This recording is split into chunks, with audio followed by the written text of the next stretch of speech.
బాబాయ్ గారు నమస్కారం అండి. ఇప్పుడు మనం కర్నూలు సిటీ బైపాస్ వద్దన ఉన్నాము. ఇక్కడి నుంచి రింగ్ రోడ్డు వైపుగా వెళ్దాం రండి. ప్రతి సామాన్యుడికి సొంతిల్లు అనేది ఒక కళ. ఎంఎస్ఎస్ బాలాజీ వారు 15 ఏళ్లగా అంతఃకరణ శుద్ధితో పూర్తి చేస్తున్నారండి. ఇదిగో ఇక్కడ మీరు చూస్తున్నది సూరత్ టు చెన్నై ఎక్స్ప్రెస్ హైవేనండి. మరి ఇక్కడ 2 రింగ్ రోడ్ల నడుమన వెల్ డెవలప్డ్ రెసిడెన్షియల్ వెంచర్ చోటు చేసుకుంది బాబాయ్. ఇదేనండి ఎంఎస్ఎస్ బాలాజీ వారి ఆర్చిడ్ విల్లాస్.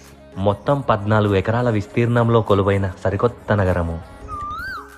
130 సింప్లెక్స్ విల్లాస్ మరియు 93 డూప్లెక్స్ విల్లాస్ తో గ్రాండ్ ఎంట్రన్స్ ఆర్చ్, చుట్టూ కాంపౌండ్ వాల్, వెంచర్ మొత్తంలో 40 ఫీట్ల విశాలమైన రోడ్లు. ఇది స్పేషియస్ పార్క్ ఏరియా బాబాయ్. చుట్టూ వాకింగ్ ట్రాక్ గమనిస్తున్నారా? ఇది చిల్డ్రన్స్ ప్లే ఏరియా. ప్రతి ఇంటికి పుష్కలంగా నీరు ప్రవహించేలా overhead tank with underground electricity. ప్రతి villa 30-40 size east west faces కున్నాయండి. లోపలికి రండి బాబాయ్. ప్రతి ఫ్లోర్ 720 స్క్వేర్ ఫీట్లలో ఉంటుంది. ఇక్కడ మీరు వేసే ప్రతి అడుగులోనూ క్వాలిటీని అనుభవిస్తారు. వెంటిలేషన్, గాలి వద్దనుకున్నా వస్తూ ఉంటాయి బాబాయ్. POP work, steel work, granite work, wood work, ఆఖరికి శానిటరీ వర్క్ లో కూడా ఫస్ట్ క్లాస్ క్వాలిటీ ప్రీమియం